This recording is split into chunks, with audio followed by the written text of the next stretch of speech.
Tequila doesn't win in boardrooms. It wins in bars, back halls, distributor meetings, and moments where credibility can't be faked. Chris Miano lives in these moments. As the co-founder, commercial director, and brand ambassador for Polanco Tequila, he's responsible for how the brand is introduced, interpreted, and trusted long before scale or headlines arrive. Every decision he makes either compounds belief or exposes weakness. Tonight isn't about hype. It's about how a tequila brand earns its place when the market isn't forgiving. On this episode of Tactical Tequila Podcast with your host, Matt Wilson.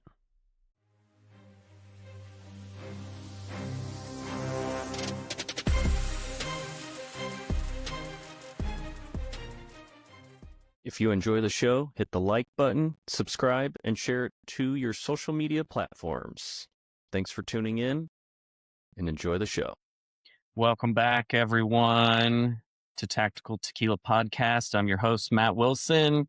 Tonight we have a special show for you, a new brand that has just been coming out and doing wonders in the tequila industry. I have Chris from Polanco Tequila. Chris, welcome to the show. Some people build brands from behind desks. Chris builds them from real rooms, real markets, and real conversations. As commercial director and co-founder for Polanco Tequila, he is one carrying the liquid, the message, and the consequences, often before the brand ever speaks for itself. No shortcuts, no smoke, just execution where reputation is earned face to face. This is Polanco Tequila through the man standing on its front lines. Chris, welcome to the show. I appreciate your time and thank you so much. No, thank you, Matt. Thanks for having us. Look, we're a brand new product. We just launched less than a year ago.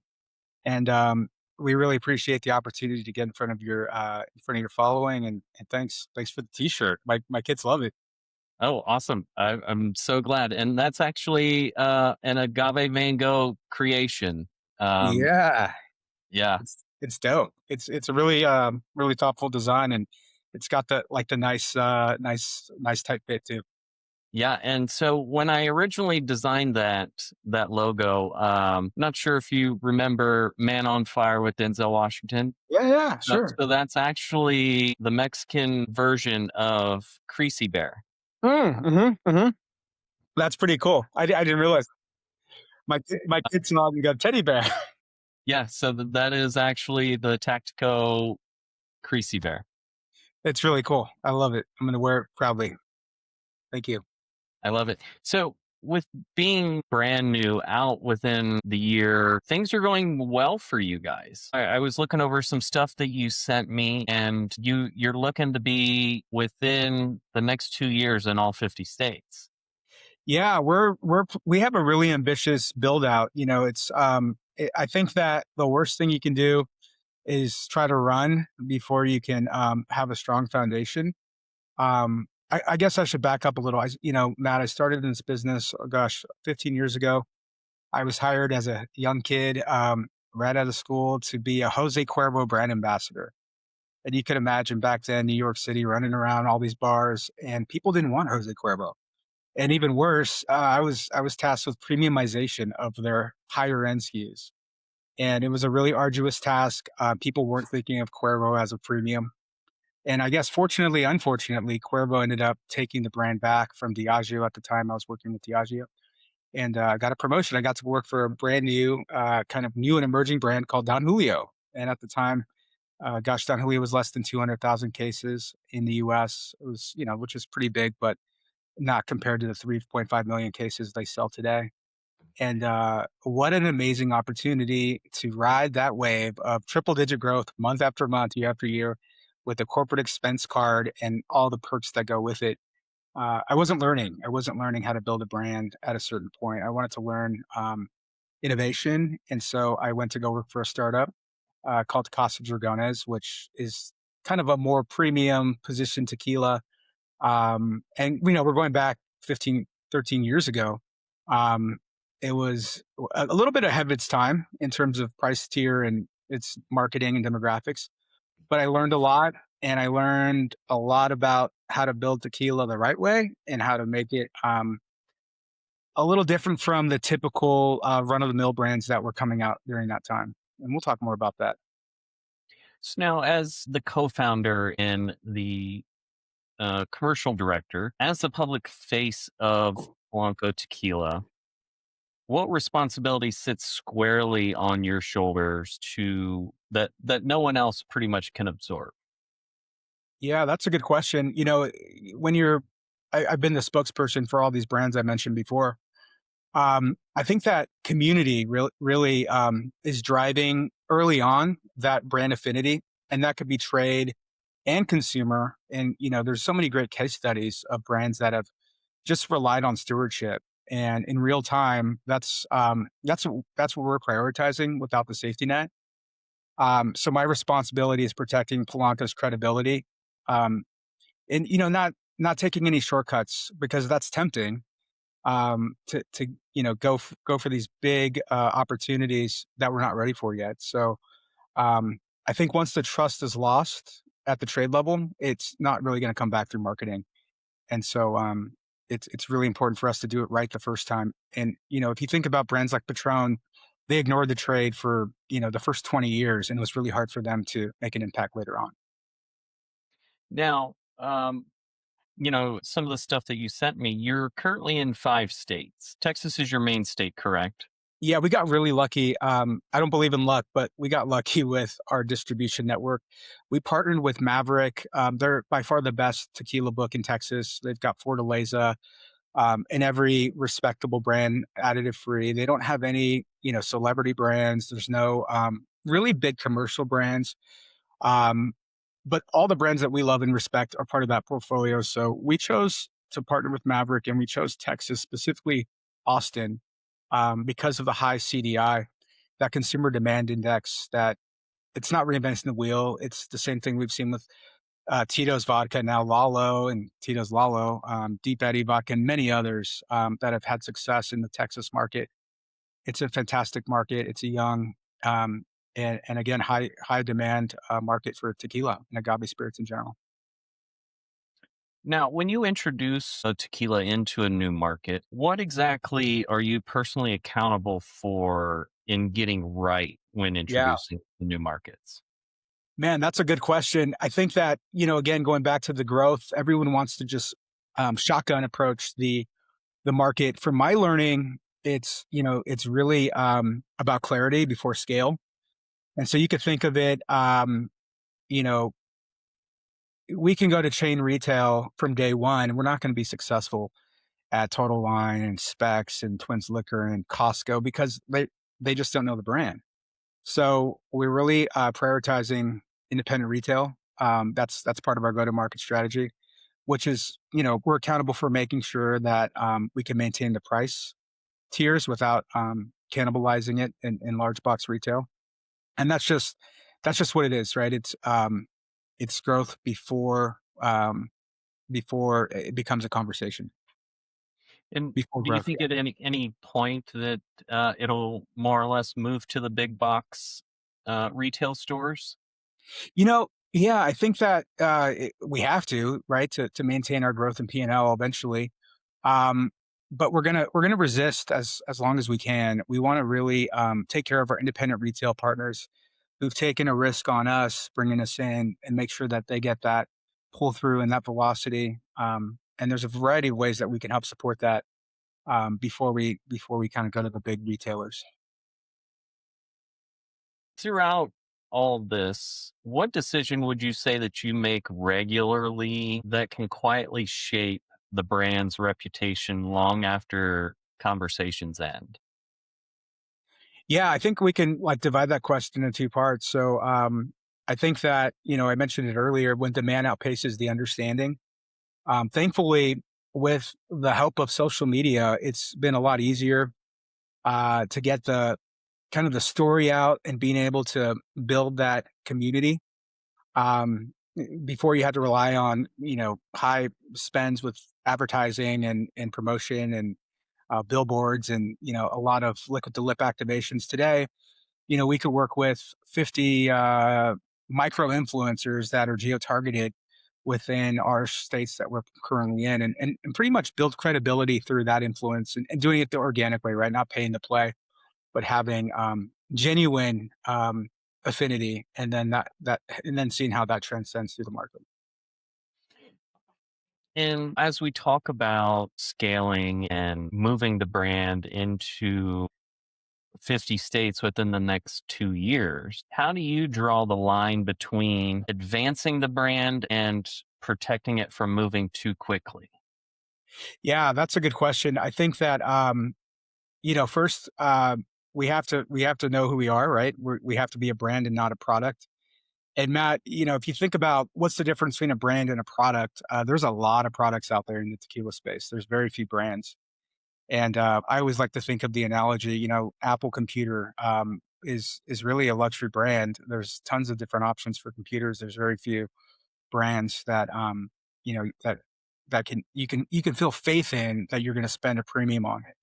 And so I think that's something we have to take really credibly in our growth trajectory, so that we can always be consistent with our brand storytelling and who we are and what we're about. And you kind of breeze through the pitch deck and you're like, wow, I learned a couple new things I didn't know about.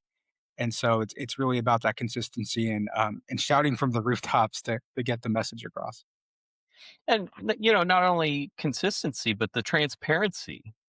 Yeah, The average consumer now is looking so much more into transparency between brands, yeah, and not only brands but products. sure. They want to know what's in it, just Yes, because of various entities, you right. know, um, that have been putting things in drinks and food and what have you for the Yeah, last 20, 30 years. yeah.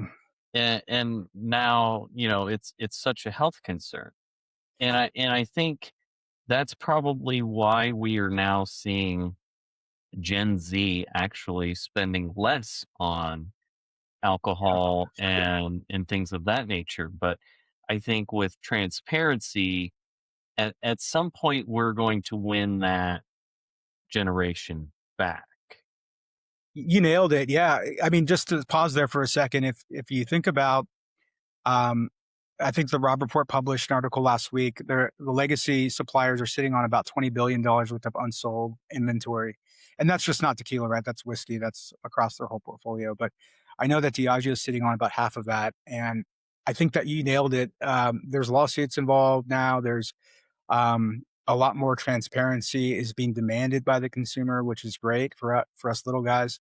But if you think about it, they're telling the shareholders, "Oh, Americans are just drinking less," and part of that's true, but I call BS, because in reality, they are drinking less, but they're drinking better, and they're looking for brands that they can feel better about drinking. And when you say additive free, the average consumer might not understand what that means, but it's a lower glycemic index, right? It's less shit going inside of the product, less additives, less glycerin, and all sorts of different nasty things that go into additive tequila.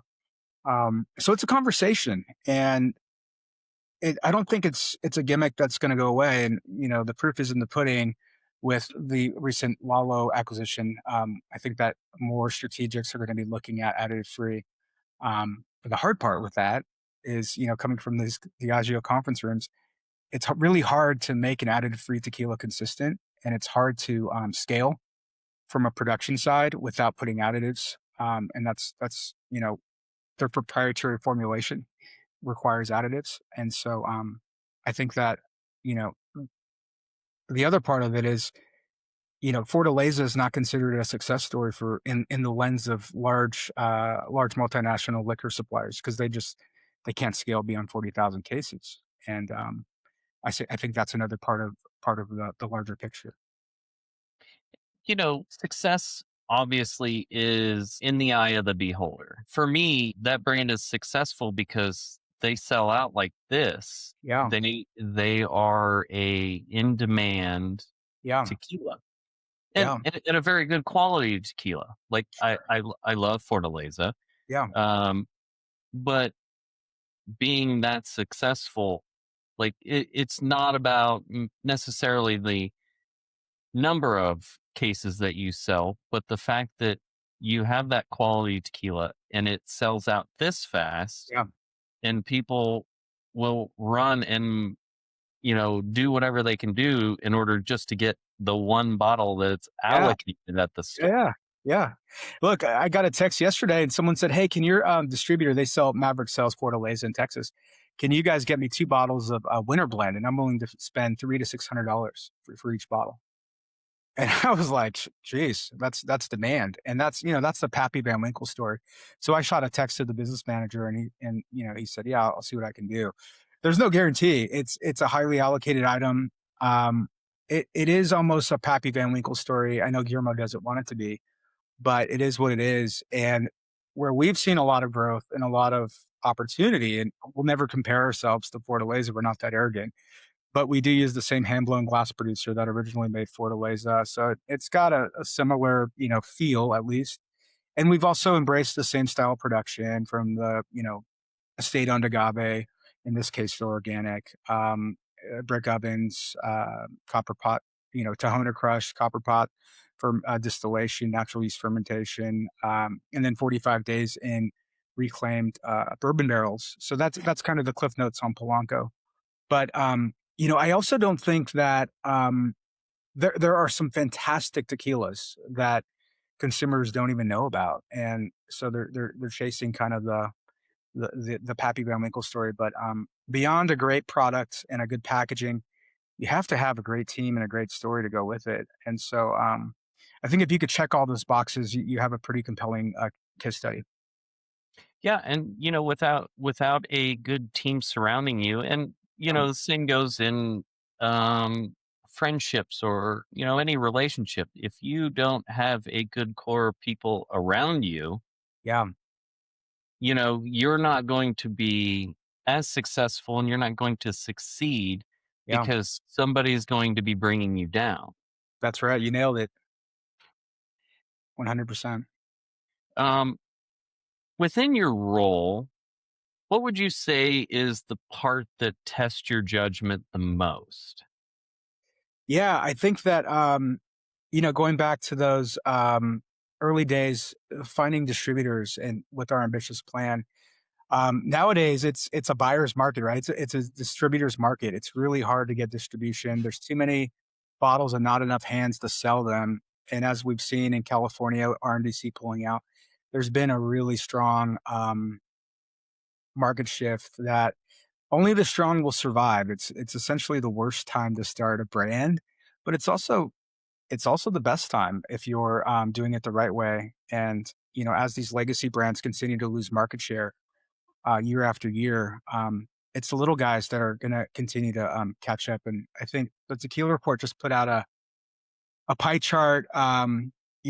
Only 20 brands consolidated 81% of the market, right? And the rest of us little guys are fighting for the scraps. 4 brands, 4 suppliers, and I'll name them. Jose Cuervo, number one, is the largest tequila by volume in the U.S. still. And then it comes into uh, uh, Diageo with Cuervo and Casamigos combined, close to 6 million cases, and then Patron comes in right after that. So really, it's those 4 brands that are generating half of the revenue um, and consumption in the U.S. right now. Just 4 brands, and the other half are again, we're fighting for the scraps. So it's a really interesting time. I think for judgment, we have to be really careful with who we partner with. We're certainly not going to go after the biggest distributors that will be lost in their book. And we're not going to make it without a distributor that doesn't have a seat at the table to open up the Whole Food stores and, getting into some of these national chain retailers that are important as we grow. So now, as we talk about retailers, are you guys in any restaurants Yeah. currently? How many restaurants are you in currently? And when you sit with those buyers and the bartenders, the beverage directors, um, what signals you listening? What signals are you listening for beyond what they say out loud to you? Yeah, I think that's a great question. So yeah, we're definitely selling in the on-premise. Texas is a little tough. It's a it's a state that is called a control state, and so you have to sell into retail, and then the bars and restaurants go to the liquor store to buy the product. And fortunately, we were able to partner with Specs, which is the largest retailer in Texas, and they have the most incredible on-premise team. They're essentially another distributor within our distribution network, and they've really got behind the product.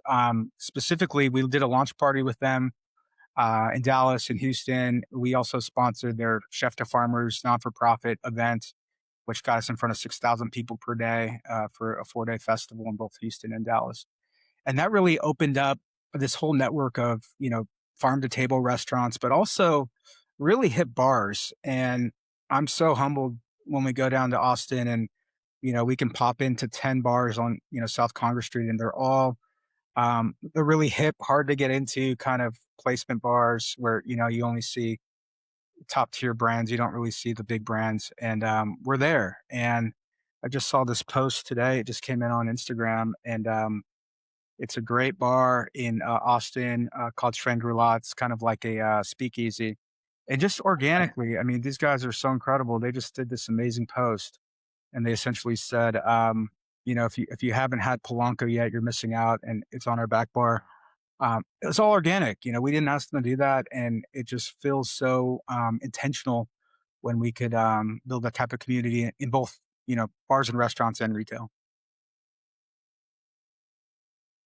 As the face of Polanco, what's the biggest weight or pressure that you feel knowing that you're basically one of the first faces that consumers see? Yeah, I love that question because, as I mentioned, I've been doing it for a little while, and I think it's really rare in this business for the distributor to meet a co-founder, to meet a brand ambassador that's been, that has done their job, that has been in the trenches and not afraid to roll your sleeves up and get dirty. And I think, this industry has really been compounded with celebrities and even people that just don't have experience working in the space. And they kind of come in maybe after they sold one of their tech companies to private equity or something. And so they're well funded. They have, resources, but they really don't understand the business. And so I hope that the engagement I have with both the trade and consumer, but more, equally important, the distributor partner, um, feels that we bring value to helping them in their business, because it is a team effort. In order to be successful, you have to work as a team. We can't do it all by ourselves. As you talk about working as a team and not doing it all by yourself, in order to more or less kind of like pay homage back to the team that you do have, Yeah.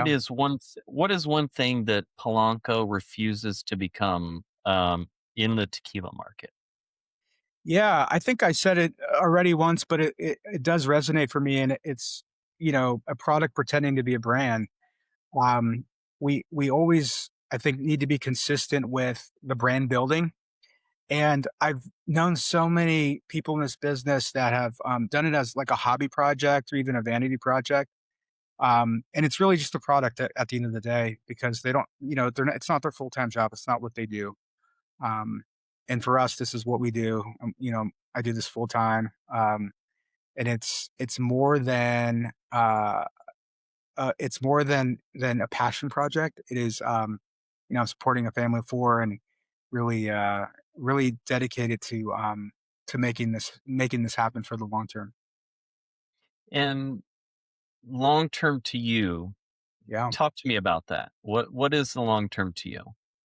Yeah. Look, I'm into genealogy and I'm into bottle collecting, and I've collected some very old vintage bottles over the years, not just tequila, right? I've got bottles of rum from the 1920s and 30s, Amaro from the 40s and 50s, and I've got tequila from the 80s. I've got bottles of Don Julio, when it was actually a really, really decent product, signed by Don Julio. I've got old Chinaco bottles that are, 25 years old. So I think that it'd be really fascinating for, one of my great grandkids to see a bottle of Polanco one day, and maybe one of the first editions when it was still hand blow, right? That's what I fantasize about, leaving a legacy and also being really proud of. I've met both of Don Julio's grandsons recently, and they're in the tequila business still. And I think that it's a really it's a good case study to see the family lineage continue. So now you mentioned legacy. What is your legacy wrapped up in one sentence? So let's just say they are putting you in the ground, or you're cremated, whatever your preference. What do you want people to say about you and what you've done within the industry to be left behind as your legacy? Oh gosh, yeah, I don't want to get teary eyed with this one, but it's one of my one of my favorite quotes. It's pack your lunch and let's grind. This is an industry. Liquor margins are not high enough to sustain you, and so you really have to.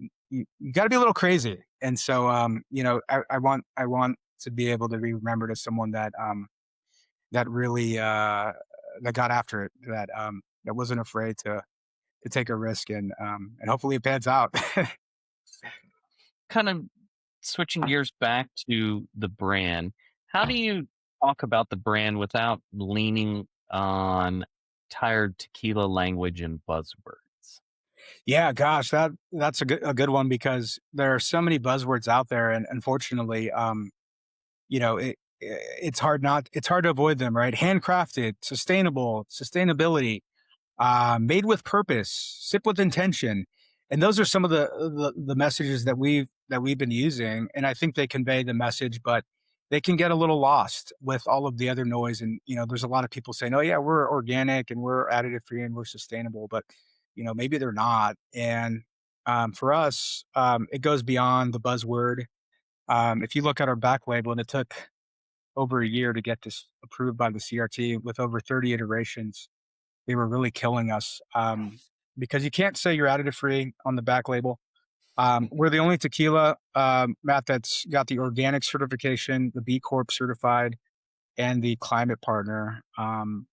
There's been a couple of others that may have gotten one or two of those, but it's really hard. It's really hard because you have to show transparency, and you also have to work through the bureaucracy of the consortium of the Mexican government that's funded by the big guys, and so they made it really hard for us. They don't want us to have a competitive edge, and so um, yeah, I think that to be authentic, to be made with craftsmanship, another buzzword, to be sustainable and premium, all buzzwords, they have to mean something, and for us, they do. Now, just kind of like an off the wall question to Yeah, caveat off of what you said.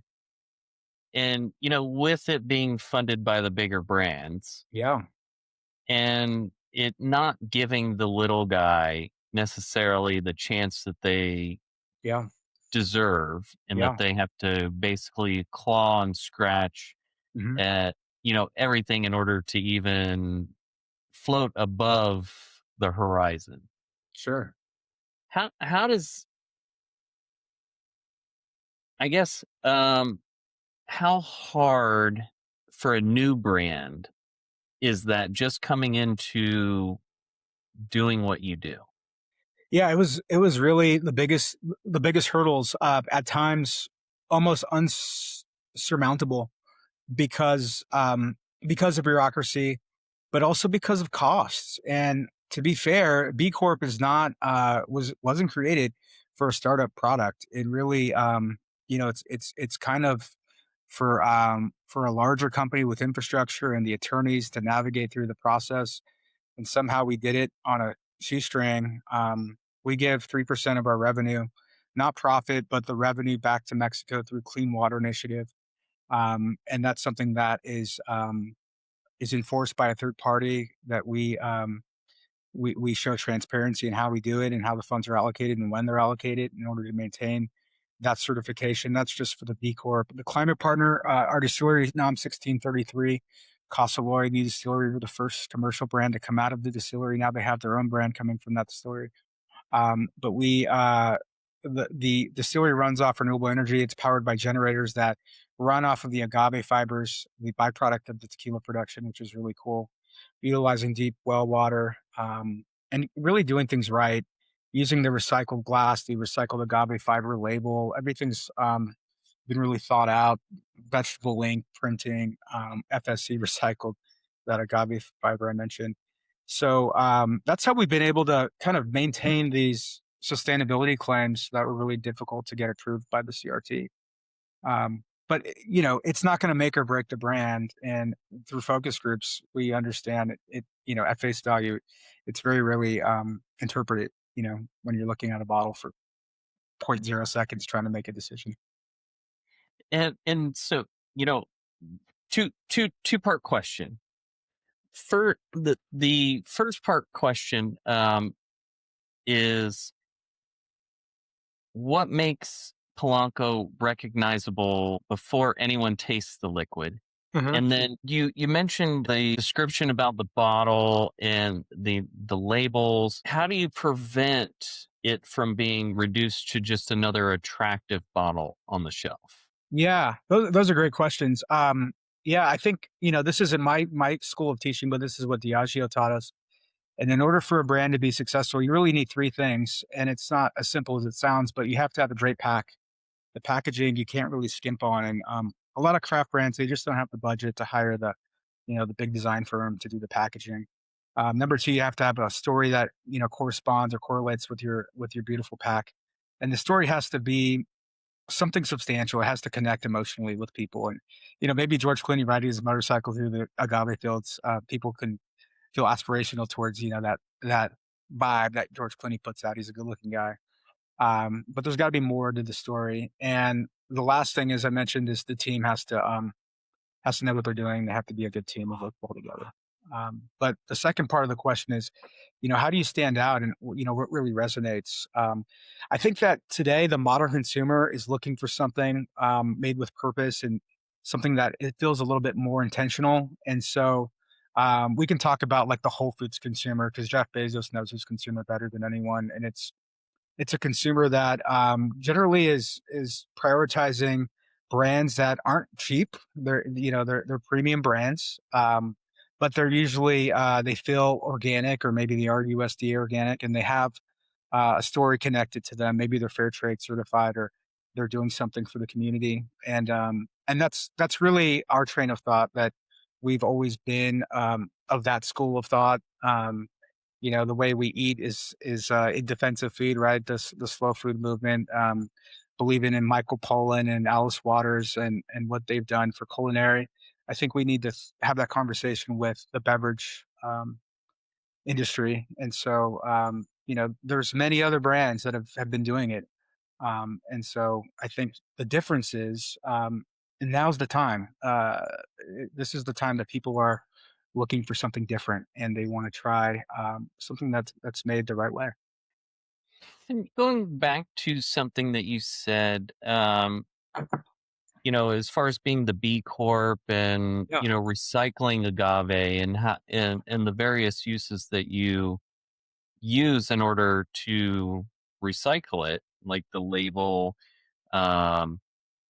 I saw on Instagram the other day, and I can't remember which page that I saw it on. Yeah. But there was a brand that was recycling the agave into pallets Oh, interesting. That's along cool. with wood. Yeah. And they use those, and I think it's more or less, from how I saw the video, is that it's the spacers between the wood is what they're using as from the recycled agave. Are you guys planning to do anything like that, or is that something that's on the horizon? Yeah. No, I mentioned the agave fiber gets recycled into, usually it's composted at most distilleries, but in our case, we use it to power the generators. All of the packaging, when we do events, we use, the eco certified cups that are made from agave fiber or other vegetable. The straws we use. So we're certainly getting behind the reusing the agave. Even even the margaritas we drink, right? It's agave nectar, tequila, and lime juice. It's all about the agave. But there's too much plastic out there. There's too much waste, and anything that we could do to be good stewards of the land and beyond the branding, we're going to pay the premium. This bottle costs 4 times more what any machine glass cost. But we're keeping Ippolito and his family and his employees working, because when Fortaleza stopped making their glassware there was a void, and fortunately for us, we were able to become the largest producer of hand blown glass now at this fabrica. And it is a beautiful bottle. Thank you. I love the hand blown bottles. Now, shipping from Mexico, of course, you have to be really careful because they are a lot more fragile than machine Yeah, produced they're brittle. bottle. That's true. Yeah, and they're also heavy. They're heavier. They're almost twice as heavy as if you pick up a standard bottle. This bottle has a lot more glass and a lot more weight into it. It's a little bigger. It almost feels like a liter. It's a 750 ml, but that cost also has an impact. We could only ship about half of the pallets as a truck usually would. So it's not. It doesn't make sense from a P&L commercial perspective, but I think to your point, it adds a whole lot of authenticity and flavor into the brand. Yeah, I would agree. Definitely an attractiveness to the brand. Thank you for that. Now, we talked a little bit about consumers in the show so far. What type of consumer would you say that you're not chasing, and why is that restraint important to you guys as a brand? Yeah, I got to be careful there, because I think I never want to. We have our target consumer. I mentioned the Whole Foods consumer, the millennial consumers, essentially every brand's consumer, because they're really the only ones drinking. The younger kids aren't drinking as much these days, and the boomers and Gen Z, they're not drinking. It's millennials that are driving the trend, especially with additive free and tequila. I don't want to pigeonhole ourselves, though. I think that anyone that is a Polanco consumer, we embrace. I think that I think the bigger question is, how do we get their attention? And so I was talking to someone the other day, and they said, Casamigos is my favorite tequila. It's so good. And the last thing that I would ever say is, it's just not a good tequila. Rather, when we do our tastings, we have our tasting. I would, by the way. Well, fair. But so the way we do it in a diplomatic way is we have our tasting mats, and there's a wild card and there's a blank card. You don't know what you're drinking. So we start with a Casamigos or another additive tequila, and then we go into Polanco Blanco, and then eventually a Repo Nino. And it really gives that person the opportunity to, maybe it's the first time they've ever tried an additive free tequila, and God forbid they dive into something incredible like a Tapatio still strength or a higher proof additive free, and it just it ruins them for life, and they stick to their additive tequila. I think that the better approach is to give them something that's approachable in profile. I think that Lalo, Mijenta, and a few others have done a great job at kind of creating a gateway to that additive consumer, to thinking twice about additive free. And hopefully Polanco will resonate as they kind of go through the order of quality tequilas. So now let's say that you were doing a tasting of that sort where you had Polanco, you had a Casamigos, a Lalo, and then another Blanco. Yeah. Maybe like a G4. Sure. And they try all of these tequilas, and they still go with the additive tequila. I haven't seen it yet, but yeah. In that instance, how would you, I guess, more or less try and sway the person to go away from that? Yeah, I think honestly the taste profile gives it away pretty quickly. With additive tequila, there's just so much vanilla, you just lose the essence of what you're drinking. But if someone prefers that profile, I'm never going to argue with that. I think that the sophisticated palate comes with time.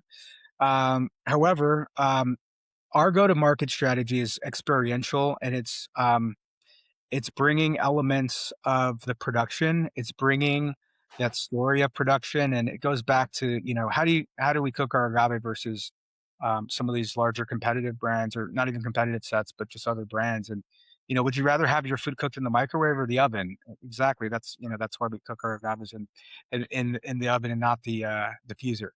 And what's a diffuser? And then, so it could be a very arduous long-term proposition, but I've been doing it. I've done thousands of staff trainings, and it's really enjoyable to see people, engage with what they're drinking and care. I, and I think the same thing. And just within the last few days, and anytime I'm out, I'm always trying to help people, guide them into a better way of drinking tequila. A lot of people that I come across, especially out and about, and they'll be like, "Oh, I like the Casamigos," or even as a former brand of yours, Casa Dragones. Yeah. Um, I'm like, there's so many other brands that Sure. are so much more amazing, even at a better price point, but better quality at that price point. Yeah. And just try it. Absolutely. Just try it. Absolutely. And yeah, I think you nailed it. And you are, you are someone that will have a lot of friends around them because they're going to lean on you for that taste making experience. Unfortunately, a lot of people just don't have that friend. And, I've had people come to me and say, try this margarita. I made it with Casamigos. Is that a good one? And, I'm not picking on Casamigos by any means, but, it's really hard to get people to think outside their comfort zone, and it takes a village. So I appreciate you. I appreciate Yeah. you. And honestly, education is the key to success in anything. The Yeah. knowledge is power. The more you Yeah. know, the better off you're going to be. 100%. And I think we're moving in the right direction. And 10 years ago, there was only half as many brands, and even 10 years before that, there was only less than 600 brands. So the category's more than tripled over the last 20, 30 years. But it's really, I think it's a good time to be in the industry because of that desire for transparency. Whereas 30 years ago, it was really hard to go up against a legacy brand like Corva that has been around for 250 years. So now you as a tequila drinker and Yeah. you as a tequila brand owner, Yeah. um, how does that make you feel? Well, you got to be careful, to put in the words of Tony Montana, you can't get high on your own supply. I don't drink. I don't Well, I drink. mean, you could. Well, I don't drink often. I mean, I don't. I drink more than the average consumer, but I don't indulge. I enjoy it. And look, if I've had a margarita every day, I'm not enjoying it the way I would if I had it once a week. And I think that it's important to think about that perspective, and that it's also, this bottle isn't cheap. We're retailing between $49.99 and $54.99. I think that you got to respect the quality of the liquid. And if I was going to do a pre-batch cocktail, I probably would use Polanco. I would use something that holds up well in a cocktail. But this is more of a sipping style of tequila. Sure, you can have it in an elevated cocktail, but it's just, there's so much time and care that's gone into every aspect of the production. So, as the brand's identity, what part of the brand identity must remain untouched no matter how big you guys scale? Yeah, that's a tough one too. I think there's a point where, and we saw it with Patron and Chef de Leguas. They had to leave because they grew too big, and then there was, of course, the backlash. Oh, the quality suffered. It's not the same product it has been, and we've kind of seen that with every legacy brand now. I think for Polanco, it has to be consistent. over time. And so we spent years shopping distilleries. We went to over 30 distilleries, and thanks to Grover at Agave Matchmaker, and thanks to the guys at G4 Package, they pointed us to Casa Lloyd. It was a brand new distillery that had just opened, and they checked all the boxes we needed to be checked. And really, the biggest one was, can you scale? Is this product scalable?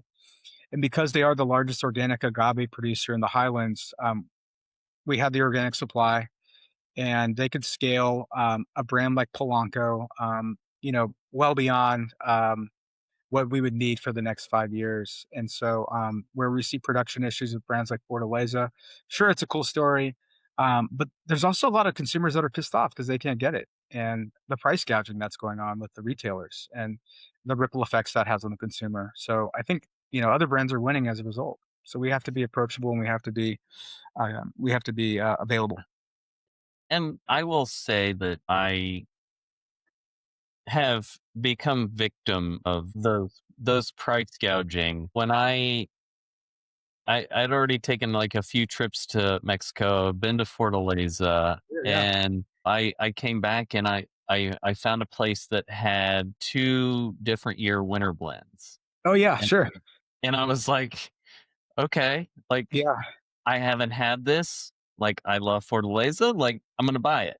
yeah, Yeah, sure. at $400 a pop. I'm like, Oh gosh, oh, you but know, you it's know, one of them is actually still on the shelf, which is the 2021. The 2022, I pretty much went through already. it's an incredible. I have bottles of Fortaleza, 20 years old, and I refuse to open them unless it's with someone like you that really could appreciate it. But I think the other part of that is, you know, there are so many great tequilas out there. Um, we've embraced the production style of utilizing all these ancient ways of making tequila, but to not get ourselves, I guess, pigeonholed into this different batch number, date number, lot number, we did something really different. And we're one of the very few tequilas that age their blancos. And the reason why we did it, Matt, was because we don't have additives, but the aging for just 45 days of natural yeast is going to round it off to the point where it's pretty consistent from batch to batch. So you don't have that cool winter blend story, but you have a product that is wildly inconsistent from the glass to the liquid. And that 45 days is going to it's gonna do as much as we can to keep it consistent, almost to where it drinks like a Hogan. And you've been sipping on it for a minute now. What kind of flavor, aromas, nose are you getting? Are you getting any of the wood in the nose? Are you getting any of those? So, um, when I first opened it, I got, of course, the cooked agave, but a minerality. Hmm. Um, Hold it up against the light, and you can see. I know it's unless you have like a white piece of paper, it's hard to see, but there should be a little bit of color there, kind of an amber, golden color that you get from the wood. okay. And those are Jack Daniel's Lynchburg, Tennessee barrels. Those are not recharred. And those barrels have been used. So, it's picking up some of those tannins, but it's not overly oaky by any means. Yeah. I get more of that earthiness Yeah, yeah, than I do the barrel flavor. yeah. Kind of Um, like vegetal. A little bit yeah. of maybe the minerality from the Tahona, the Highland agave, deep well water.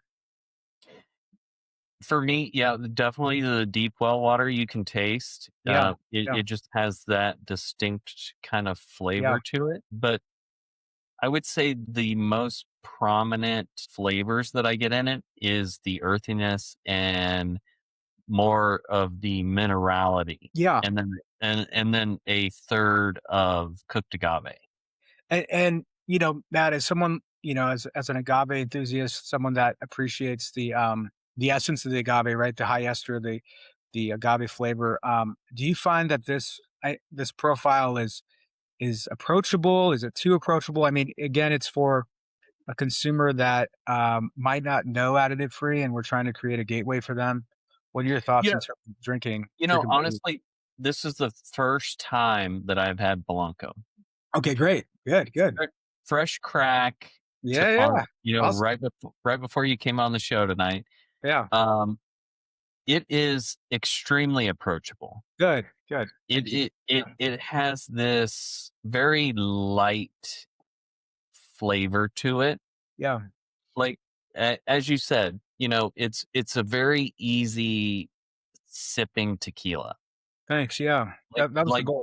This could be an everyday sipper for some folks. Yeah. Thank you. Yeah, it's tough because we're launching this single cask Jamaican rum barrel aged añejo high proof, and that's something that I think your community, the agave nerds, really would be interested in something like this. It's pretty rare, but is it approachable? No, it's got a high proof. It's you're gonna drink this, you're gonna want to sip on it slowly, and those rum barrels are gonna bring out some really cool tropical funky notes. So you're not gonna ever want to drink it in a cocktail or anything, of course. But the Blanco is created to be drink neat on the rocks or in a cocktail. We're not gonna ever discourage anyone from drinking the way they want to drink it. And so, as you mentioned the Jamaican Yeah, yeah. rum there, you also have a reposado. Yeah, the repo. This one's So fun. so this reposado is actually the world's oldest reposado that Yeah, you know of. yeah. It's aged for a year minus a day, and as you know, according to the CRT, the government of Mexico regulates that a repo cannot be aged more than 1 year, no less than two months, and so we pushed it all the way to the end. And it was our way of getting back at the CRT for making it so hard to get the labels approved. And they really didn't like it because it drinks like an añejo. It's aged for a year minus a few hours. And so what we have here is something that's really different from the Blanco because the Blanco is aged 45 days. We didn't want to come out with a 2-month repo and taste just similar. So we pushed it to the maximum. We pushed the boundaries. And it's just a beautiful color. Again, those barrels are not recharred. And even though it sits in for a year, it still has a nice amber color. It's not overly oaked. And then similar with the Añejo, 2.5 years. That's the same age statement as Don Julio in 1942, minus the additives. So we're getting an Añejo that has a really nice drinking profile without becoming an extra Añejo. And from the camera view as you Yeah. just held them Yeah. up, there's very, I'd say, little, at least from where I can see. Yeah. Maybe just like a smidgen difference in color difference. Yeah. Yeah, and those single barrels are pretty unique because they are different. Even though those barrels sat next to each other, they're really unique.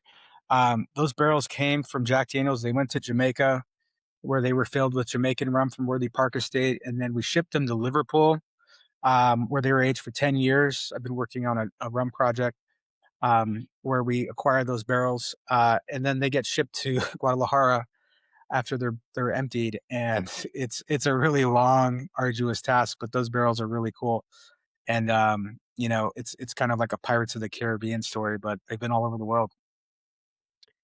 So now, if Polanco, and I know you guys are new, Yeah, but brand new.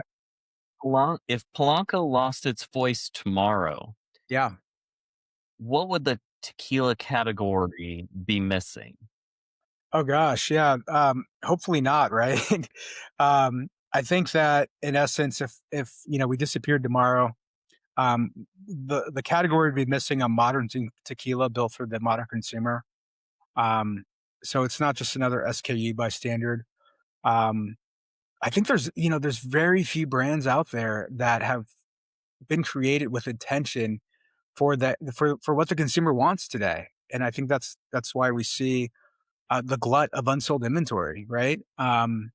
There's a lot of products out there that were created by people that didn't have their ear very close to the train tracks, and it's sad to see these legacy brands fail because they haven't evolved to stay consistent with, with the times. And so, you saw Patron's ad campaigns. They're really, really trying hard to keep up with the demand and the times. But other brands, they're not following suit. So yeah, I hope that um, that message would live on, a tequila for the modern consumer. And as you mentioned, Patron doing, and this is my opinion, Yeah, yeah, at no point in time prior to this huge additive free movement were they doing anything in order to yeah, facilitate this. And then all of a sudden sales start to decline. Now you come into, now we're blacking out, we're basically saying we're additive free. yeah, Like, why weren't you saying this from the get go yeah, as a big brand? Because, in my opinion, as a big brand, if you were originally coming out saying that you're additive free and leading the charge, yeah, instead of now backtracking and trying to play catch up, yeah, you know, it's like now you're just trying to spend millions, if not more than millions, yeah. on advertising in order to just try and sway the consumer to continue to drink Patron. Yeah, absolutely. And don't forget, Patron started off as a really cool brand. I mean, I read a book recently called The Patron Way. They were hand blown. They were made at Siete Leguas. They did everything right. They were way ahead of their time. And as all things do, it started all slipping through the cracks. And you know, uh, we need more truffalo trees. And so, um, unfortunately, that's how brands scale. And I think that it is possible to scale, being true to you know, your intention, the way you started. Yeah, I think some of these legacy brands need to embrace their heritage. Go back to the hand blown bottle. Um, go back to making tequila in small batch production, and maybe it's a special release, but create something that is consistent with what the consumer is looking for. Now, as you talk about consistency there, how can you maintain consistency when you're at a level like that Yeah, and you're mass producing in order to facilitate, we'll say almost every country in the world? yeah, yeah. It's tough. I haven't been to the Patron distillery. I've heard they have a lot of different Tahonas. So perhaps they're trying to scale the right way. As I mentioned before, we started Polanco with 3,000 cases. That's natural cases. That's only 18,000 bottles, 750 ml 6 packs. Tiny, tiny, tiny production, right? But that was our first run. But we can maintain our consistency. We can maintain our production values and the hand blown glass to 100,000 cases. We can scale this product to 100,000 cases without losing that essence of consistency and all of the cool features. Um, so it's Now, possible. so now I kind of like, I want to switch gears and Yeah. move over into the tequila community, Yeah. influencer community. What has the agave, the bartender community said about Polanco that forced you to rethink your approach? Yeah. I think, fortunately, we've been really embraced by the community organically again. Sure, we've sent some bottles out to some influencers, but there's been really positive feedback. I think, to your point, the one learning that we had to get ahead of was more SKU offerings.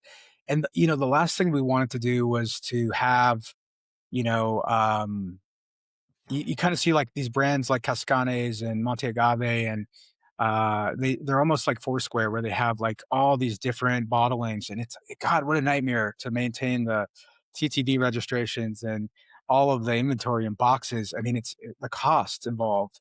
So intentionally, we thought we'd just be a Blanco. We would just be a one ski brand. why deviate? And look how well the single SKU brands are doing.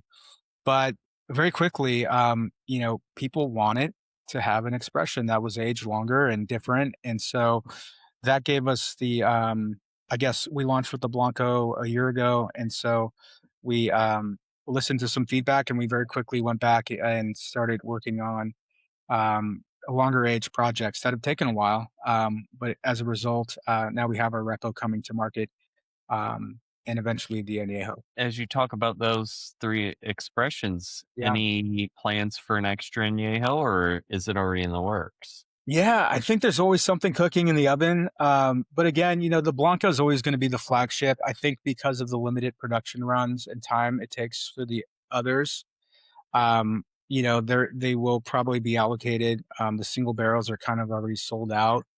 And we haven't talked about this yet, but we work in an archaic industry where there's not a lot of innovation in terms of getting the bottles out. And so we're partnering with e-commerce platforms like Flaviar and Sip Agave and some tequila groups around the country in order to get these bottles out. And if you go to our website, Matt, it's not a website from the traditional website perspective. It's really an e-commerce platform that's maintained by a third party. So we have the access to sell direct to consumer.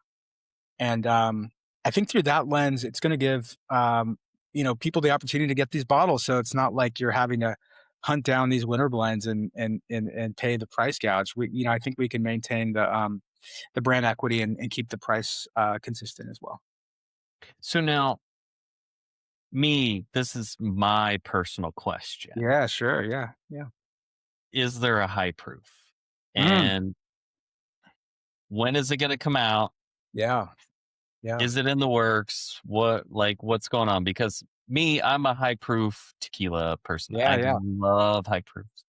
Thanks. To me, a high proof will show you exactly what the master distiller and the producer, the owner wants the product to be. Every expression from there will give a what's the word I'm looking for? Yeah, kind of like the raw material, right? Before it gets adulterated. Yeah. For sure. I love that approach, and I myself love high proof. So that is something that's in the works. I think the way that we'd roll it out is because our Blanco is so approachable. It's for it's for every consumer. I think that the high proof would be like a special edition that we'd play with to give the option of something with a little bit more of that raw essence of the agave without any dilution, any wood aging. It just right out of the still into the bottle, and that I think is the cleanest representation of what a Blanco is, right? Exactly. And to move further in depth with what percentage would you have the high proof at? Gosh, I import, as I mentioned, Jamaican rum, and those barrels are coming in at still strength, so they're like 59% alcohol. And I love watching people's expressions when they taste it because they're anticipating this really sweet rum, and it's this super funky, high ester pot still Jamaican rum, and they're just like, it lights on fire. And so, I think we have to be careful there because we don't want to lose any consumers that are afraid of high proof. But for someone like yourself, what would you suggest? Would you go like as high as possible, or would you kind of pick something in the middle? Honestly, my wife and I did a pick with Atanasio. Oh yeah. At 55 and a half. Well, 55.57. Yeah, is great. to be exact. Yeah. And 55 is just like, I'm like, yeah. Yeah. I think that's great. Look, the higher proof you go, you could always water dilute it down, but I think that you've got it spot on. It's really interesting when you go down to Mexico and you start drinking tequilas neat, and usually they're like 37%, 36%, and you're just kind of like, man, I'm missing something here. Somebody like, the ice melted in this one. So I hear you. Yeah, I think that 55 range is something that would be interesting. Everything we do, we have a whole panel of San Francisco spirits judges and people like Julio Bermejo that we really rely on to vet for the profile, and that's how it took us a long time to narrow down Polanco's profile. But I think that we lean on people like you for the high proof as well. I love it. And, if you need to send samples, I'm Yeah, sure. more than happy to oblige. Well, we could even do a collaboration. I think, I would love it. yeah, it was pretty cool to see some of the collabs coming out, and it's just a really, I think it's a really authentic approach. Yeah. I could think of a few different places that we could get it out in. I would love Yeah, to do a sure. group Yeah, collab. let's chat offline about it. I think it sounds fun. Awesome. Um, still staying with the community, how does the feedback from the community differ from what you hear in your sales meetings? Yeah, look, we've done a lot of liquid to lip activations. We've done about 60 events just in Texas alone this year, and we launched on Cinco de Mayo, so it hasn't been a full year. I think that the community has been really receptive. Again, going back to the experiential marketing background, we have some really fun assets that we bring to these events, like Arte Agave and Good Juice and the Chef de Farlers and et cetera, et cetera. We bring Paletes cards from Mexico City. We bring bartenders from Mexico City to do pop-ups. We've even have plans to bring Ippolito from the glass blowing facility to artisanal glass factories in Texas, and bring the trade and consumer to have that experience to make their own hand blown bottle without a label on it. And so, yeah, I think the consumer feedback has been really positive. Generally, like speaking, it's always, wow, this is a really smooth, clean tequila. So that's what has been really good to hear. Um, and similar with the trade, we were concerned about pushback on pricing because we aren't the cheapest tequila, but it's also in that kind of hyper competitive space. So it's always easy to come down in price. Our margins aren't there to do that, but it's hard to go up in price. And so I think that we did a good job at kind of knowing the market, and fortunately or unfortunately, we work on a thin margin. So it's everything's worked out up until this point. I've worked on a lot of brands where it didn't work out so well. I've seen some really big mistakes happen, and so fortunately, I've learned from those, but not on our dime. So, what would you say is one piece of feedback that stung initially from the community, but ultimately kind of sharpened the brand? Yeah, to your point, with the hand blown bottle, we love it, right? I have heard of some of the community. I'm looking at this bottle right now, and it's completely crooked, and the neck is like, it's off. And so, I don't know about yours, but I have heard of retailers saying, someone came in to buy a bottle and they said, "I don't want this bottle. It's defective. It's not perfect." And he said, "Well, that's because it's hand blown. That's the point." And so, I think that would we ever move to a machine glass producer? Yeah, sure. We'd save $4 a bottle probably with the production costs, but we love that every bottle's different. So I think that's something we're always going to consistently evaluate whether or not it makes sense in the long run. But for the short run, it's something that we've heard and we've thought about, but we're staying true to the game. Well, and even with some brands, being being consistent Yeah. with being inconsistent Hmm. in Hmm. flavor, Yeah. Yeah. you know, tequila should be a complex, Yeah. robust Yeah. type flavor that Yeah. you're tasting. Yeah. It's true. When you, of course, start to get additives thrown into it, and it's for lack of better words, smooth, and it's got this sweet flavor. Like a Blanco should not be sweet, in Yeah, my it shouldn't be. opinion. Yeah, yeah, No, no, you should get a peppery feel to it. yeah, You should get, depending on where the agave's from, a minerality, a vegetal note. yeah, Like the moment that you're tasting sweetness on a Blanco, yeah, it's out the door. yeah. It's true. It's true.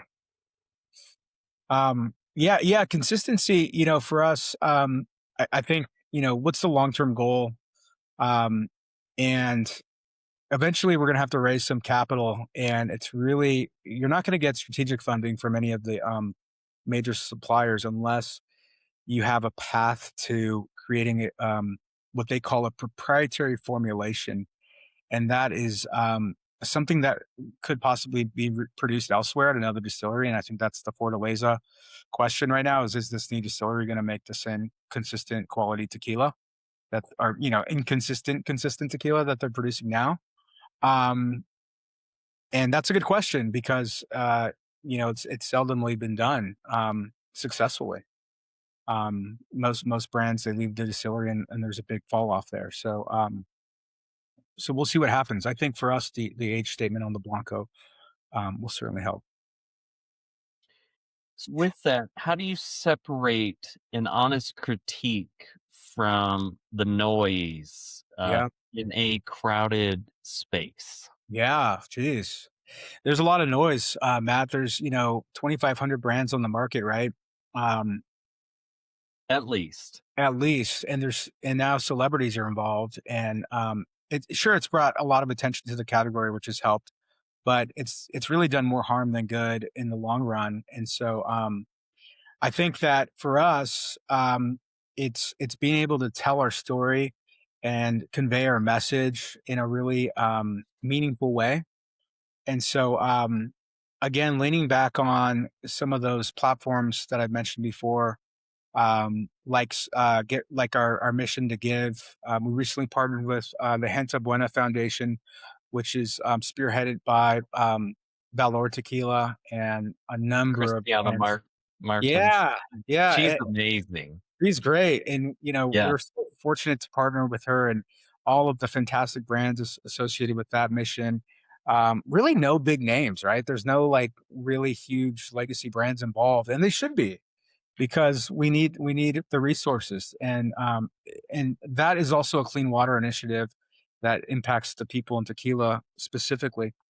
Um, and so I think that yeah, for us, regardless of how big or small we are, we're always going to try to maximize our efforts to get as much philanthropic, give back to the people that have been impacted by this production, right? And So, take care of them. I think that's so amazing that you're involved with the Gente Buena Yeah, we Foundation. have to be sure. It's such an amazing foundation. Yeah, And the things that they do for the locals there. yeah, Now, in talking about giving back to the locals, you yeah, guys give back to the locals. Can yeah, you kind of just go into how yeah. you give back to the locals? Yeah, on a larger scale, I mentioned 3% revenue, and right now, we're about a $750,000 revenue company, rolling towards 12 months, and so it's not a lot of revenue, but 3% of that's going to a non for profit called Isla Urbana, and you could read about it right on our B Corp certification. It's on the website. It's published, and we give 3% of that revenue to that foundation or to that non-for-profit in Mexico, and then those funds are allocated to clean water initiatives through rain catching. You've gone to Mexico and you've seen those like big drums on the rooftops. Usually, that water is not for drinking. That's like non-potable. That's like shower and Yeah. um, they invest in technology or they develop technology that makes that water drinkable, purifying the water. So people are drinking rainwater, and it's about 60% of the water consumption for the year. And those people would otherwise go without, or they'd be drinking, really expensive plastic water. As you know, plastic bottle of water costs about as much as a liter of Coca-Cola. And so you have Mexico is the largest consumer of Coca-Cola. It's a problem. And as you know, Mexico City is has a big water issue and water crisis, and we are commemorating Polanco in Mexico City, and so it's our way of connecting to Mexico City through a philanthropic approach. As you mentioned, the blivets and the cisterns on the rooftops. It's Yes. it's so funny that you mentioned that because I'm so familiar with that, having been deployed to Iraq, Oh no. Yeah. and we had blivets of non-potable water, but that's what we showered with, Yeah. Yeah. The shower water. you Yeah. know, Sure. and and so like the things that you guys are doing, with that and Yeah. changing it to potable water in Yeah. order for these families to be more sustainable Yeah. and just to be able to live a better quality life. Yeah. Absolutely. You, it's so amazing in my book. And, Oh, hats off to you guys. Hats off to the Hinta Buena Foundation, yeah. you know. It's a good initiative, and if anything, I think it's an invitation for other brands to join us, and let's collaborate, and let's, as I mentioned before, there's really 4 brands that are driving half of the revenue. So I don't consider any of these other guys competitors. I'm like, let's take market share from the legacy guys. Um, and so yeah, it's a great invitation to give back, and Patagonia and Tom's and all of these apparel companies do it. Why don't we? And something we started with from the very beginning. Well, Chris, thank you so much for being on the show. I Thank you. appreciate your time. Where can everyone find you on social media? Yeah. So our social media is at Polanco Tequila on Instagram and Facebook, and it's really a great community that we've been developing with you know telling our story and getting our message out and collaborating um, with all of our customers. So please follow us, and feel free to DM us if you have any questions. We have a lot of events planned for 2026, so we hope to see you live and out there in the field. Are you going to be in Sabor, Phoenix? Yeah, actually, Oh, I just had a call with Lou this afternoon, and we just hashed out the details. So we outstanding. I look forward to seeing you there. yeah, we'll meet in person, and thank you so much, Matt, for the opportunity, and look forward to seeing you in Phoenix. Well, thank you, Chris. And thank you, everyone, for tuning in. Have a good night. Thank you. Good night.